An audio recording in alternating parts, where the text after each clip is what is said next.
J'ai tout à faire et je suis une victime. Je t'explique. Là, je te fais cette vidéo un peu à l'arrache sans être trop préparé parce que je veux vraiment te partager ce qui s'est joué pour moi à l'instant là sur la dernière heure et te le partager pour peut-être toi aussi t'aider à avoir cette prise de conscience et t'aider à vraiment avancer sur ce qui compte. Je t'explique. On est samedi, il est 13 heures aux Émirats. Euh, j'ai des trucs à faire. Je sais que j'ai des trucs à faire. Je les ai notés.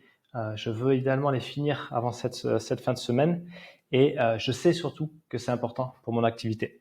Tu vois, c'est des relances prospects, des messages qui potentiellement peuvent me faire entrer de l'activité, donc du chiffre d'affaires. Mais je le fais pas. Et là, je m'observe. Et là, je sens que ça crée vraiment de la tension. Je vais être tout, vraiment honnête. Ça crée vraiment de la tension chez moi. Et je me dis, OK, qu'est-ce qui se joue là? Qu'est-ce qui se joue? Et je sens en fait ce qui se joue. Je le sens. Et en étant très honnête avec moi-même, je me dis, bon, en fait, là, tu es en train de flipper. Tu es en train de flipper de quoi? De poser des vraies actions qui peuvent potentiellement euh, t'amener du business. Donc ça, c'est cool. Mais avec aussi le potentiel de se faire rejeter. Et ça, c'est moins cool. Ça, c'est moins cool. Et la peur du rejet, c'est un grand classique, hein, je vais rien t'apprendre. Mais pour moi, c'est vraiment une des choses à combattre. On va parler de combat là, à outrepasser pour, euh, pour vraiment avancer sur ce qui est important pour nous. Parce que je pense que très souvent, on n'a pas forcément peur de briller, mais on a surtout peur de se planter. Ça veut dire quoi se planter? Là, dans mon cas, ça veut dire proposer, sonder mes anciens clients pour une nouvelle offre. Ok.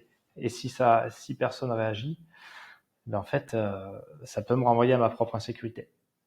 Ça peut me renvoyer au fait que par moment, je sais que je suis pas suffisamment affirmé. Ça peut me renvoyer au fait que je vise pas juste et que c'est nul ce que je propose. Ça sera pas leur discours, hein, ça sera le mien, tu vois. Et donc, à la place de faire tout ça, à la place de faire ce qui compte, j'ai fait plein de choses qui comptent pas vraiment. Alors, le samedi, ma femme bosse, là, bosse jusqu'à 15 heures, donc je suis tout seul avec le petit, et c'est cool. Et si toi aussi t'es papa, si t'es maman, tu sais que quand tu as un petit entre 0 et 3 ans, le mien a bientôt 2 ans, là, dans 3 mois, euh, c'est quasiment impossible de faire quelque chose. Ça, je pense pas que ce soit une excuse, c'est que c'est quasiment impossible de faire quelque chose. Il sollicite beaucoup, puis j'ai aussi envie de passer du temps de qualité avec lui. Mais là, il dort, il fait la sieste, ça fait 1 heure qu'il dort, et donc dans 1 heure, je le réveille parce que euh, on essaie de le recaler, on est rentré, on a passé l'été en France où il était un peu chez nous, un peu chez les grands-parents, chez mes parents, un peu chez les parents de Steph, ma femme, et donc le type, il a eu zéro rythme. Donc là, on essaie de le recaler. D'ailleurs, il a fait son premier caca dans le pot hier, voilà, une belle saucisse, tu seras ravi de l'apprendre. Mais c'est vraiment... donc là, on essaie de le recaler. Donc c'est pour ça que je vais le réveiller de la sieste pour ensuite faire en sorte qu'il arrête de se coucher à 10h30 voire 11h comme cet été parce que bon, il suivait le soleil et à Hossegor, l'été, ça se couche quand même assez tard. Ici, il y a très peu d'amplitude au niveau du soleil. Donc 19h, il fait nuit et avant 21h, idéalement, on veut le coucher. Bref, je reviens à mes moutons. Donc là, il dort et au moment où il s'est endormi, j'ai fait plein de trucs sauf ce qui est réellement important. Alors, on peut discuter de ce qui est réellement important, mais qu'est-ce que j'ai fait? J'ai rangé le linge. Voilà, ce matin, j'ai étendu une machine, donc je l'ai rangé. J'ai fait la vaisselle, j'ai fait en sorte que la cuisine soit propre. J'ai préparé la sortie pour quand il se réveille, on va retrouver ma femme pour aller se balader à la plage. On va voir d'ailleurs, parce qu'il fait pas si chaud que ça. On va voir d'ailleurs si on peut se baigner. Moi, je pense que, en tout cas, je vais prendre mon maillot, je vais prendre mes lunettes, voir si je peux aller nager. Il fait pas si chaud que ça. En tout cas, on va se balader en bord de mer. Et avec le vent, je pense que ça va être cool. Le petit va avoir la trottinette, ça va être sympa. J'ai fait la sieste aussi. J'ai fait un quart d'heure de sieste parce que je suis un peu à plat. Le retour m'a un peu cané. Et la sieste, je la fais depuis bien avant qu'Eden soit là. Je suis un fervent supporter de la sieste et les power naps, 15 minutes, 10-15 minutes, c'est vraiment puissant. Et après, pile au moment où j'émerge, donc après 15 minutes, hop, la porte, on frappe à la porte, c'est Gibson qui vient livrer le frais. Donc le frais, je suis obligé aussi de le ranger parce que je vais pas laisser tout le frais en dehors du frigo. Donc je le range. Et, euh, et là, je me vois avec mon discours interne, en mode, je sens que mon corps se tend.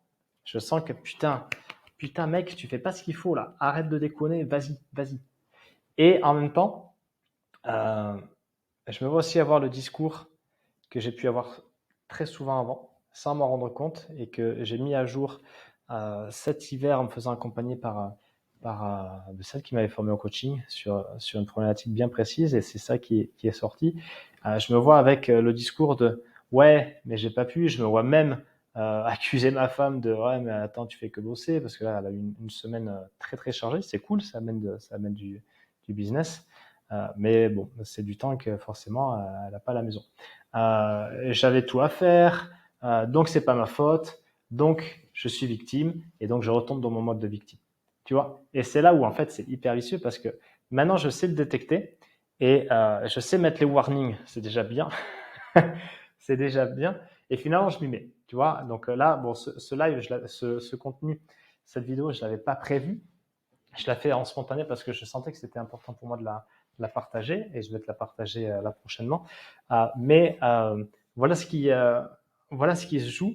Donc finalement, je m'y mets. Mais je suis en train de lire. Il est où? Bon, il est pas là. Je suis en train de lire The Subtle Art of Not Giving a Fuck, l'art subtil de s'en foutre. Et justement, il parle de ça. Bon, les premiers chapitres sont cool. Je ne sais pas si tu l'as lu. La fin est un peu plus, on va dire, redondante. En tout cas, moi, il y a quelques principes, il y a quelques idées sympas, mais dans all in all, je l'ai déjà lu et relu. Ça n'empêche qu'il parle de quand tu sais pas qu'est-ce qu'il faut faire, ou quand tu flippes, en fait, just do something. Et ça, c'est aussi ma philosophie, malgré le fait que il peut y avoir des résistances et la peur qui vient se mettre dessus, tu vois. Mais le just do something, voilà, là je vais faire la vidéo, ensuite je vais préparer un live de promo un mail de promo pour un live que je donne justement avec une personne lundi, et après je vais envoyer quelques messages. Donc à ce moment-là, il me reste 54 minutes, tu vois. Je pense que je vais le faire, ça va être tranquille au final, mais faut pas que je traîne en fait. Non, non pas que je me mette de la pression, etc., mais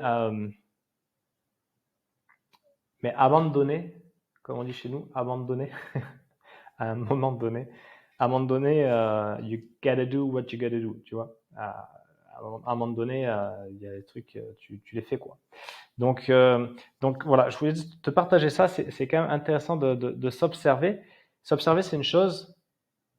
Voir ce qui se joue et le comprendre, en tout cas le sentir, c'en est une autre. Et un dernier point, c'est aussi qu'est-ce qu'on en fait de ça.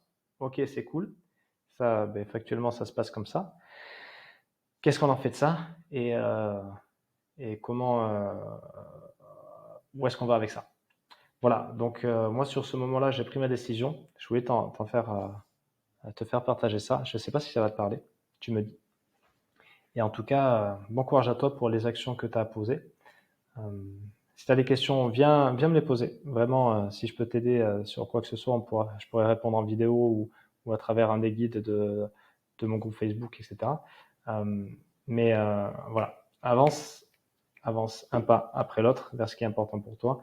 Et tu auras peur, tu auras les chocottes, ça sera pas, ça sera complètement stupide parfois. C'est comme ça, on est tous comme ça. Mais le but du jeu, faut pas croire que ceux qui réussissent beaucoup ont pas peur, c'est faux. Ils ont peur, mais ils vont au-delà. Voilà, à nous d'aller au-delà. Ok? Allez, je te laisse là et je te dis à plus. Salut.